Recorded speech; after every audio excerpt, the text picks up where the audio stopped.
Hello, Brittany. How are you, love? You're being Oh, recorded. good. That's fine with me. All right, because this is our like 24th blackout, and I thought it was just I don't know meant to be that you'd be here with me. Right? Yeah. So you and I were talking about something. What was it? Well, we were talking about the case and Teresa Halbach. Yeah. And what I said is, honestly, knowing what I know in the Stephen Avery case when it comes to like the state crime lab, if he were to get out, it wouldn't be the money, that 36 million or even whatever he would sue for. It would be that it would open this huge can of worms in the state crime lab. It would like be the tower moment where the sand crumbled, and Yeah. now we'd have to question everybody that was ever convicted. Yeah. Well, yeah. At least through that crime lab, absolutely. Oh my God, it would just be horrific. So I told you that I had found, and I've mentioned this before on my channel, I have found who she is. I have found her. She's right under our nose. She's right there. But I can't divulge it because this person is truly under like a witness protection thing. Like she has changed her name so many damn times. And how I know it's her is she was legally Teresa Halbach, but she was an in law. So I can say that. Right. Right. So her name is even on different documents and so forth. She was legally Teresa Halbach, and I have over 250 some pictures of her, but I can't show it. If I do, I'm looking at major problems in my life. So what I will tell you, what I will say is this. Why would they have hid anything if she was really dead?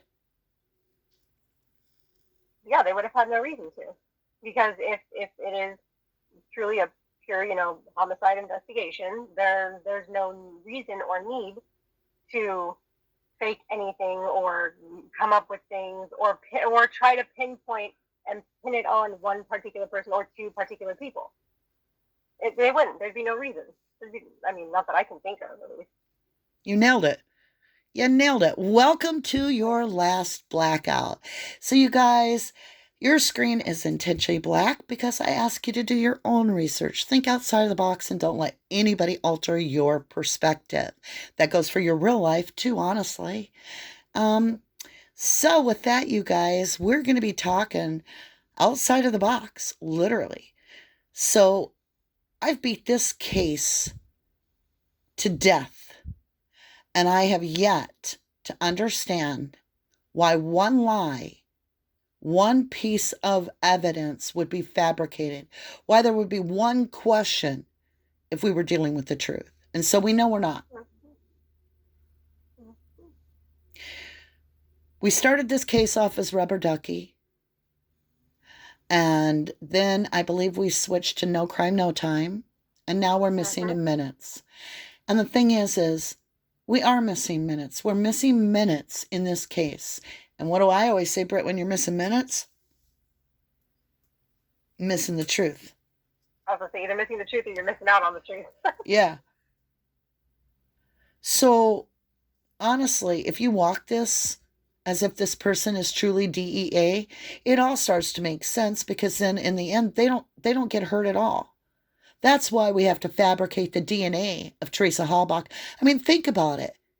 Why on earth would that mitochondrial DNA not have been a full 13 when we need over 20 for it to be legit now? Right. It wasn't a match at all. Yep. So where'd they get bones? Do you think the state might be telling the truth? It's all animal bones? What if all this is deer bones? Right, or somebody else's, God forbid. Do you remember what you said that one time about what if it was Deb Sukhawati's actual pelvic bone? Yeah, absolutely. Which would make sense if that is where her body was found. Like, that would be crazy. That would make sense. I mean, because that bone looks extremely, extremely old. Not extremely extremely, but you know what I mean. It It sure did didn't not look look. fresh, did it? What? It didn't look fresh. Oh no, no, absolutely not. Not like it had only been there for a week, even 2 weeks. It was aged far longer than that. Well, and we know Far longer. there were no flammables ever named as an accelerant, and yet we have black bones. Yeah, that doesn't quite. 1 plus 1 is 2. 2 plus 2 is 4. That's like 1 plus 1 is 36. Yeah. It doesn't make sense. It doesn't make sense. Yeah, totally. Well, and then you think about it, they were finding bones all over the gravel pit. So it makes you Yeah. start to wonder, when they're talking about the kerf bone on a pelvic bone, kerf marks on a pelvic bone, somebody's getting dismembered. And even though they found Deb Sukkawati fully intact, full body, right? Yep. After she went through her funeral, is it possible that they did something else? I mean, who knows? I mean, could they have cremated her? Nobody's ever checked that out either. Oh, I'm looking that up right now. Right in the middle of I'm life, you're so going serious. to it. That's my Brit. So, I mean, there's a lot of things about this case where they had to have substituted stuff. And when you really, I always was like, it always seemed like a script, like it was a staged movie. And I always was like, who wrote this script?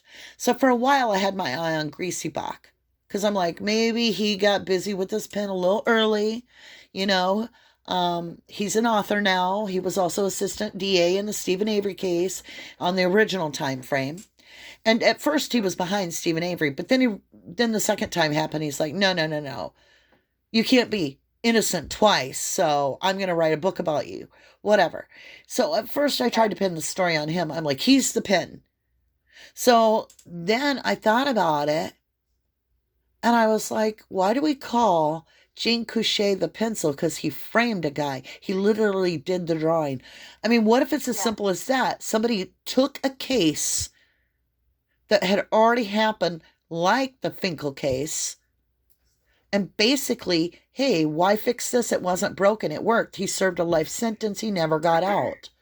Let's rework it, throw it on Avery. So we don't want to have to kill anybody because that's just not our thing. So let's make an investigation over there at the Averys about it being possibly drug related. So we'll have Kathy Williford run the auto trader route. And then we'll throw after her, once we know it's actually safe and nobody's going to die, it's harmless. Then we'll throw a young one out there and we'll fake her death. So in that sense, well, and I don't even think the state faked her death. I think the state was going to pin them all on drugs, and all of a sudden their DEA agent that was undercover disappeared because I think Manitowoc was like, hey, we got a deal. I'm friends with the FBI. Because if you look up Robert Herman, he's FBI, for God's sakes. Right. You got Peterson, who's FBI. They've all served FBI. Yeah. So it's a ticket. Which is odd to me. That's odd to me. Well, how else is the DOT going to drop complete contact, like complete computer, all of it? The state of Wisconsin DOT computers were down during the time that the RAV was found, because Colburn calls in and the dispatcher has to tell him, well, I can't do that check because the DOT computers are down. And that's the same morning that the RAV arrives late. Was it so that nobody could report in seeing that RAV and transfer or something being pulled over, that truck, like on the side of the road looking weird at a rest stop or something? Or did they go straight to Calumet to do it? I don't know. Right. Exactly. Yeah, that's true. So if this was really DEA that went into witness protection, it would make sense then why the state is always going to win. Because you got nothing. It's the perfect storm. It's like the worst nightmare in the world.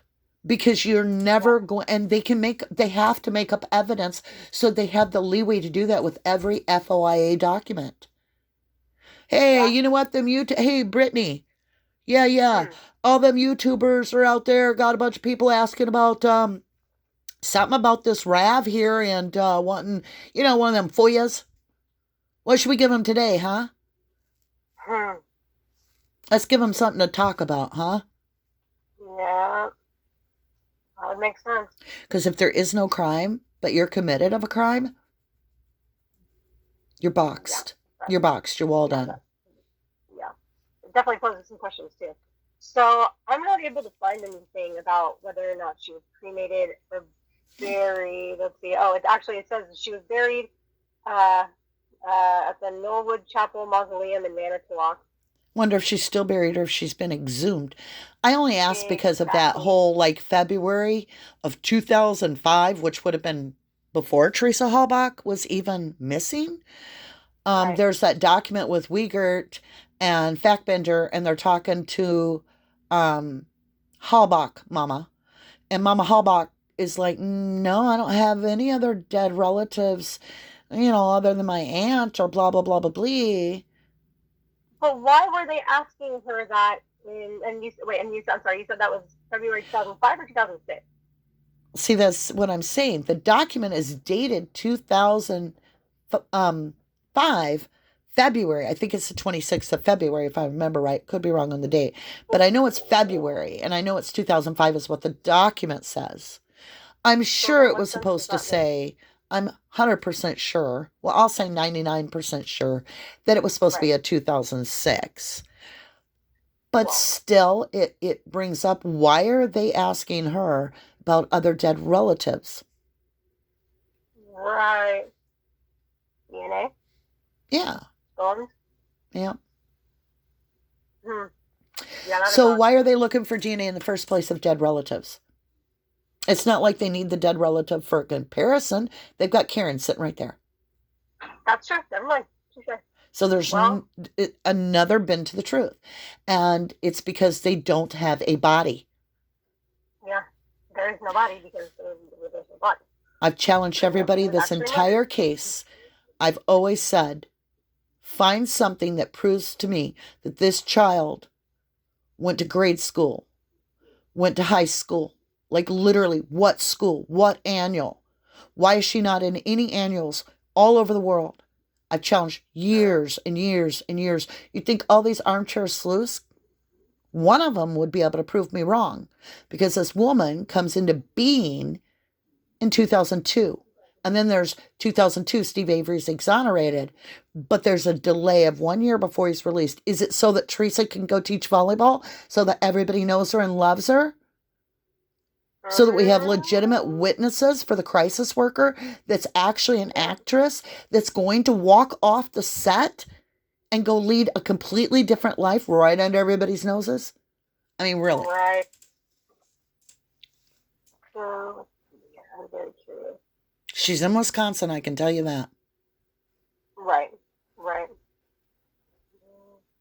And she has direct connection to very important people in this case, and none of them are Avery's. Of course not. None of them. So yeah, it gets crazy.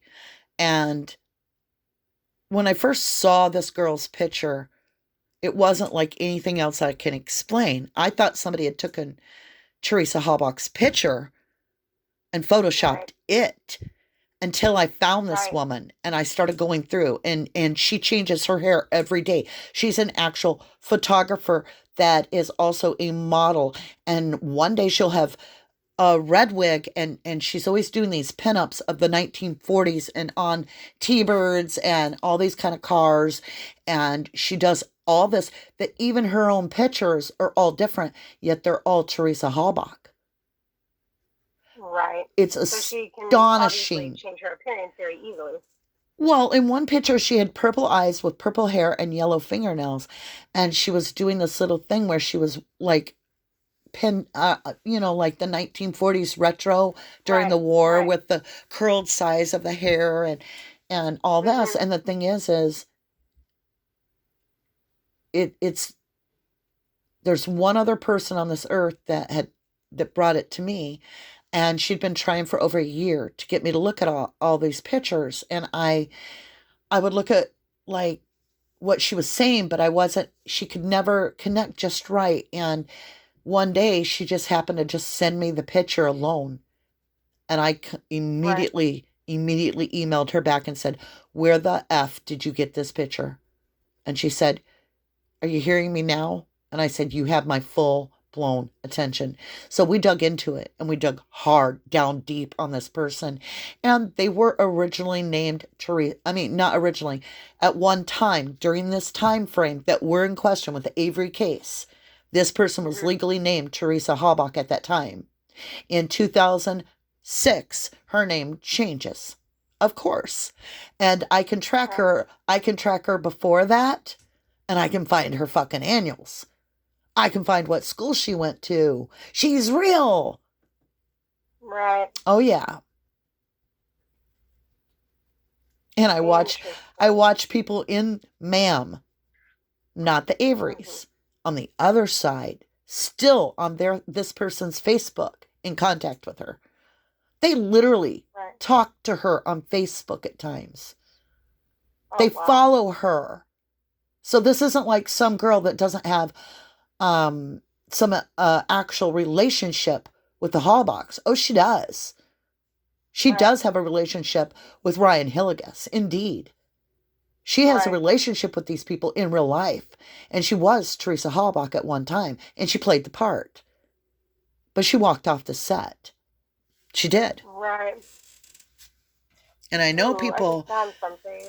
I just found something. I'm not going to say anything out loud. I'm going to text you about it just because... Yeah. Yes. But you feel what I'm saying. I mean, I'm watching people try to solve a murder that never took place. The murder that took place was Carmen Botwell. The murder that took place was Deb Suckawati. The murder that took place was Christine Rudy. Right. I mean, why is Teresa Halbach's Social Security number active? But yet her death certificate... I was just about to say that. Why is that active? Because I saw something about that the other day. Exactly. Interesting. Why is her death certificate so strange? Signed on 11/10? Right. There was no DNA done at that point. It was just some bones in a box. And hell, I don't care how hard Eisenberg looked at those damn bones in that box. It was not even 2 weeks later she sat there and swore up and down in a court of law that those were infant fetus bones in a box in the Christine Rudy's case, and it turned out they were baby bird bones. This woman wouldn't know a human bone if it was sticking out through her nose. Yep. Now, Ben Bennett, Dr. Bennett, anthropologist, he supposedly saw them before her. He said they were human bones. But that still doesn't tell us who the hell's bones they are.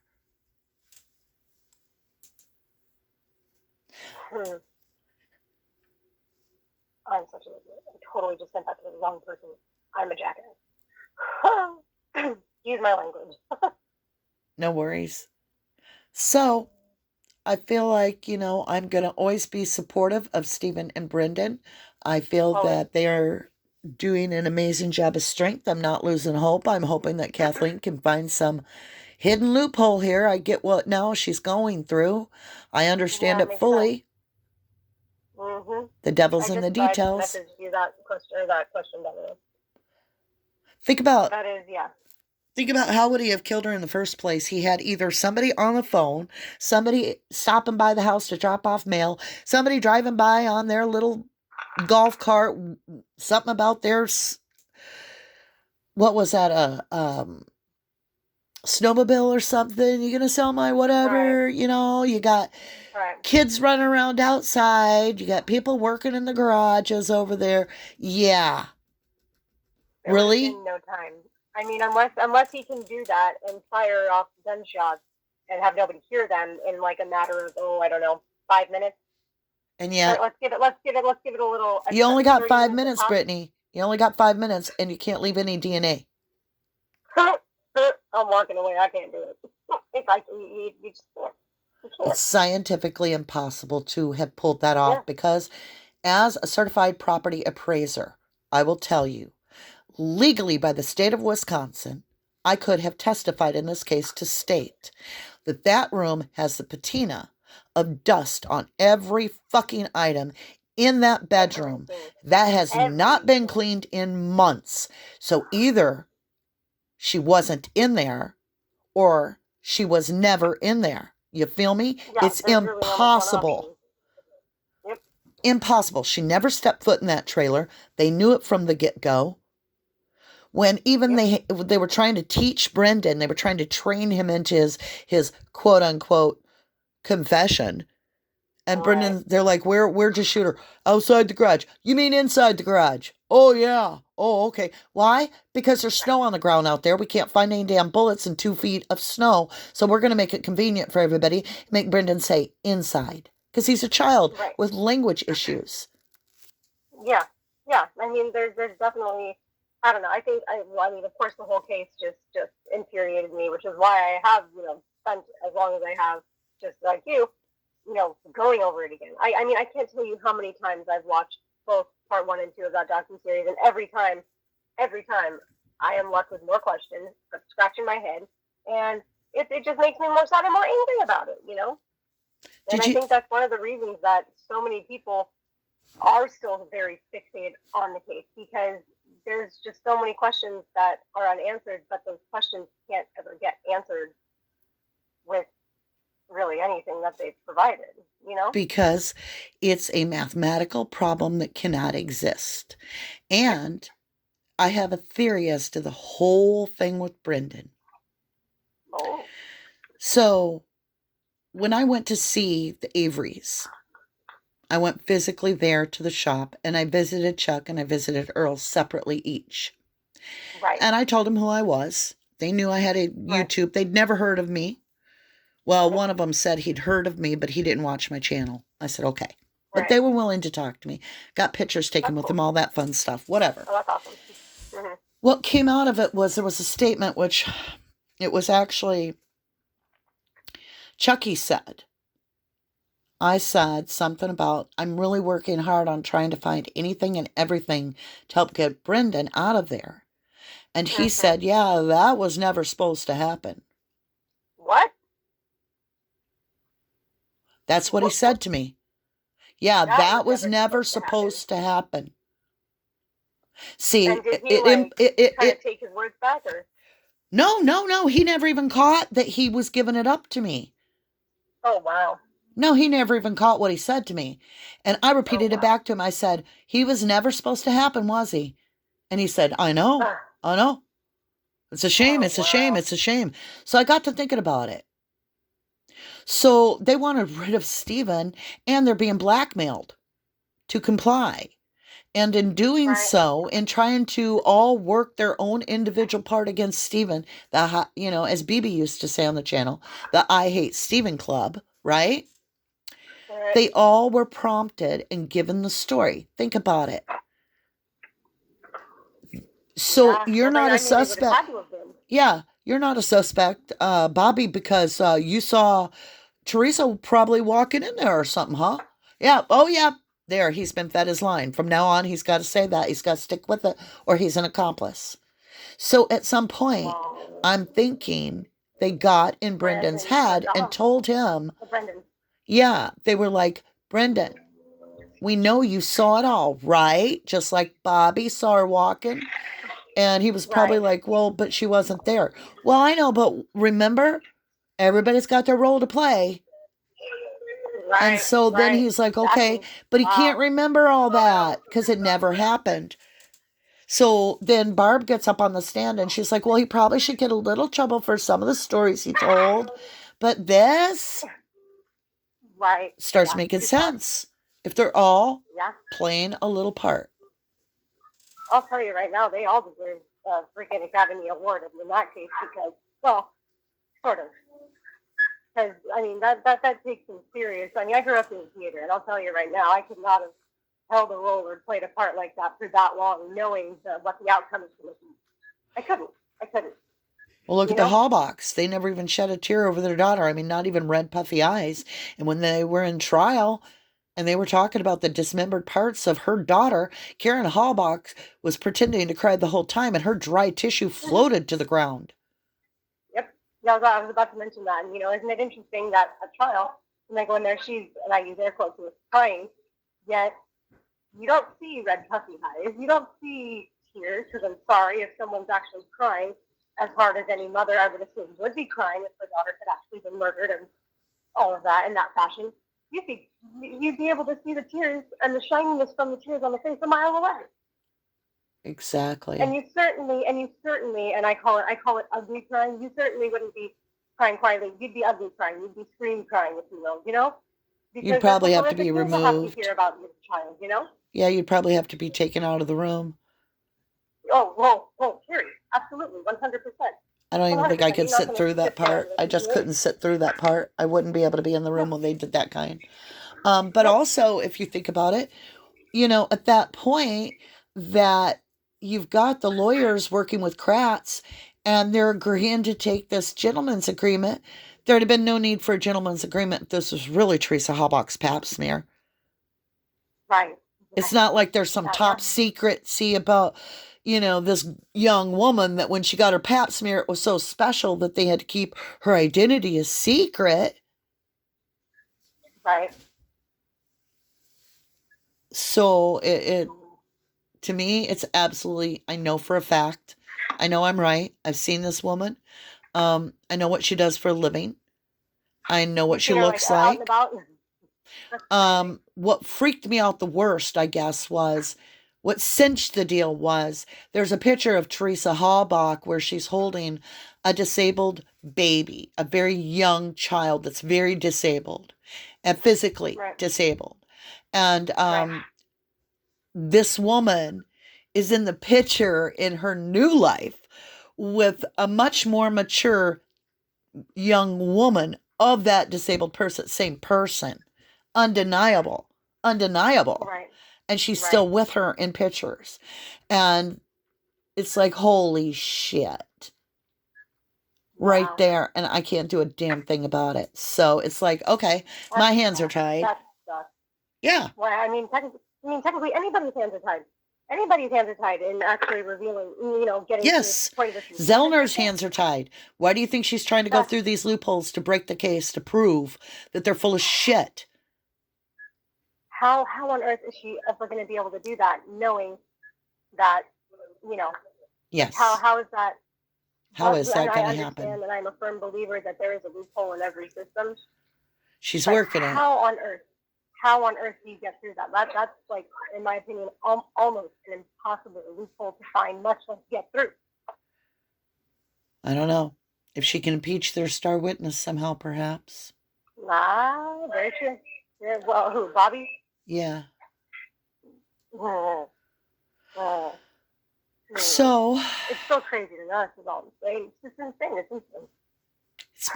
It's been for what started out to be just one of those moments where I thought I had something to share. We've had now 24 sessions of Blackout. A lot of people enjoy it. And we might go to a different subject, Will I support Stephen and Brendan from here on out? Absolutely. Every time I get a chance, absolutely support them. And am I going to work on this case any longer? Why? Yeah. I know what happened. It all started with Kosurik having a hard-on because Arlen didn't want him to be the sheriff. So when Kosurik got to be sheriff, he was pissed at Arlen Avery. And shit trickled down from there. That's crazy to me how a grudge like that can just... Well, he wanted to ruin the family name. Avery's used to be law-abiding citizens. They actually were part of the law force until Kosurik took over. And it was because Arlen ran against him by supporting Weinish, who ran against Kosurik. And when Arlen drew the line in the dirt, and then Weinish lost and Kosurik won, Kosurik looked at Arlen and was like, oh yeah, remember, you didn't want me to be sheriff. Now I'm your boss. Now I'm your boss. Now I'm going to ruin your fucking family. Now I'm going to ruin your That's family, so- and I'm going to make sure it goes 7 generations. That's so wrong. That's so wrong. Well, it's the way the mob works, the boys' club. Yeah. You leave the boys' club, and you're going to have 7 years of bad luck. 7 generations of bad, karma. That's not even luck. That's not even karma. That's Yeah, targeting. It ain't right. It's not right. I know that exactly. And then God, as if it wasn't bad enough, that Stephen had already broken into a bar. Now he pulls a gun on one of the sheriff deputies' wives. Yeah. They were like, oh, yeah? Well, we're way bigger than you. We're the boys' club. And guess what? You're going down. And when they did try to put him down, he only got 6 years for the gun thing. He was going to be out. So they had to fix that. Yep. Because they're like, no. You slap the face of the boys' club, and so you're done. We're going to make it stick. So they thought they did. They thought they had washed their hands of it. And then when he gets exonerated, and then he's shaking hands with state officials and governors, the boys' club was getting humiliated and emasculated. Yep. They did not like that. No. Of course not. Who would? Who really would? And not only that, but now the state of Wisconsin's getting looked at by Janet Reno during the Clinton administration. And Janet Reno's like, Piggy, what you got going over there in your lab? What you brewing up over there that he's coming up with all this? And it does look like you targeted him. And we're going to make some new laws. And now it's going to make it be to where you can't just target someone. You actually have to do an investigation. So go back and fix this problem. Well, and instead of fixing the problem, I think Peg was like, you son of a bitch, you got my boss after my ass. Right. And I think, I think she socked it to him, because that day that Theresa goes missing, we lose the Avery task force to Peg Lautenschlager. That last name, Lautenschlager. It reminds me of Braunschweiger. Like that stuff. Okay, so it's like they take and they grind up the meat, and then they put it in a tube and you slice it off. Liverwurst. Yeah. Lautenschlager. That's like the name of like liverwurst. Ugh. Yeah. Not a pleasant sound, that's for sure. Ugh. Let's talk about this. Think of all the funny names that have been created in this case. We got a few. We got Fact Bender. We got Sweaty Butt Crack. Sweaty Crack. Sherry. What did they call it? They used to call her VO5. Didn't they call Sherry him VO5 for a while? Oh, I don't remember. That might have been in the first round. For a while, she was called. And then we have Pam of God. Pam of God. Yeah, I was about to say that. Pam of God. Oh, I'm sure there's more. But notice there's been any negative or like no negative names on anybody in the Avery family. They're the ones who are to blame for all of this, right? Yeah, isn't that funny? Interesting, ain't it? It's like there's some weird names in the case, like the guy that talks about the Sickie letter. So the Sickie letter comes up on the Green Bay post office, allegedly was found on the Green Bay post office conveyor belt. And it says body burned in aluminum smelter Friday morning, 3 a.m. Sickie. Yeah. Okay. So the guy that has to go through that and cipher that and see if there's fingerprints and all this on it. His name is Riddle. Interesting. He's solving a type of riddle. Okay, are you ready? I feel like a lot, like, are all of these people like verifiable? Like, yes, that is their name, because it just, to me, I don't know. Like, wait for this one. Are you ready for the next one? Ready. So they tried to lie to us and tell us there was teeth in the case, but really it turned out to be a partial root of a tooth. It wasn't even a tooth. It was a partial root. Right. And this was Teresa Halbach's dentist. Are you ready? Doctor. Is it Dr. Root? No. Dr. Okay. Smiley. Where, like, how, like, there's no way. I told you it's all a joke. It's all made up. There's She's no an way. actress. They laugh their ass off coming up with some of these names. Like Well, at they this had to. point, I don't even know if Andrew Colborne, well, I suppose he was real, but like Link, come on, really? Do you think? I mean, Not Link, but everyone pronounces it Link. Because yeah, he's a missing link. Yeah. Right, exactly. I need a drink. Right. I need vodka at this point. This case would drive you crazy. Well, I mean, yeah. I mean, it would make. I don't even drink vodka, and I'm about to. I don't drink. Right now. I'm just kidding. I don't drink at all. Lord. I did. Yeah, I don't either. I used to when I was young. Yeah. But I honestly, wow, that's crazy. I have not had any sort of alcoholic beverage, not even like a sip of a beer, in it's been easily 4 or 5 years.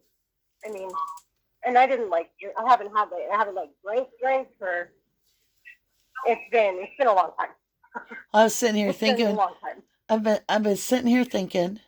I end up separating with my love of my life after us being together 9 years, basically because of the Avery case, because I just got too obsessed. Wait, because of the Avery case? Kind of, yeah. That's crazy.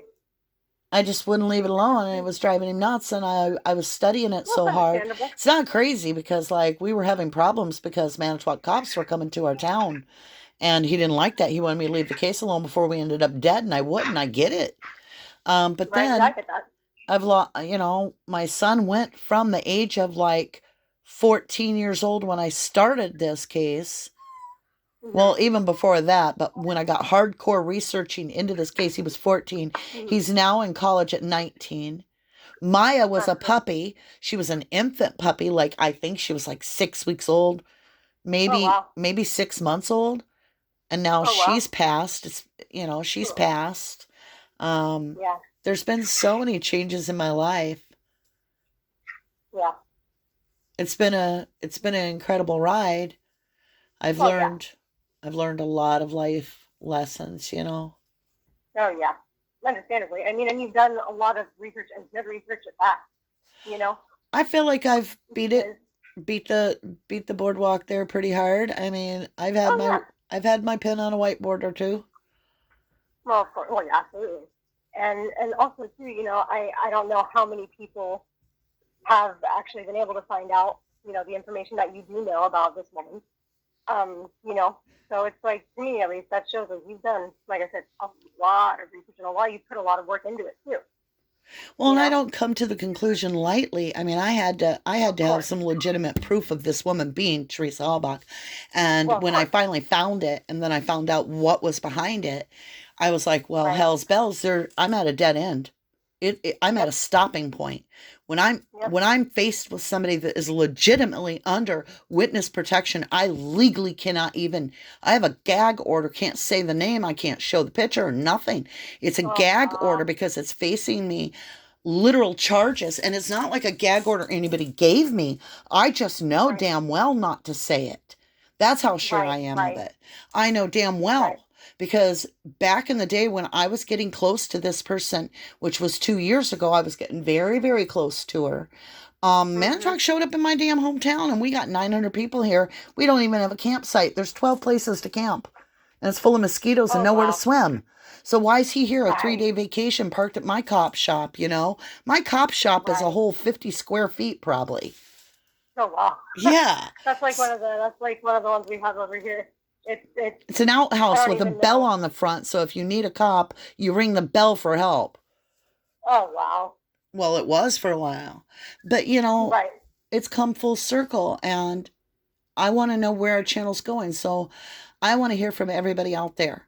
I want to hear what you guys want to do with the channel, because we do have a lot of people here, and we're great researchers. So what direction do you want to go in? You guys tell me, because I want to do good and I want to help others. But do we want to look at other wrongful conviction cases, such as possibly the Darlie Routier case? We started on that for a while. Or do you want to look at you know, we have a lot of people wanting us to look at other stuff.